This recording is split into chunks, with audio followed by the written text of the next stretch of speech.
Polres Goa menggerebek sebuah pabrik uang palsu yang diduga beroperasi di dalam kampus Universitas Islam Negeri UIN Alauddin Makassar.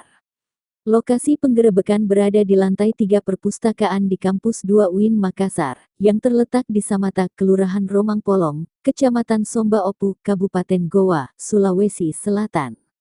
Dalam penggerebekan tersebut, polisi mengamankan uang palsu senilai ratusan juta rupiah beserta alat-alat produksi yang digunakan untuk mencetak uang palsu. Selain itu, beberapa orang pegawai kampus dan seorang oknum dosen turut diamankan karena diduga terlibat dalam pembuatan dan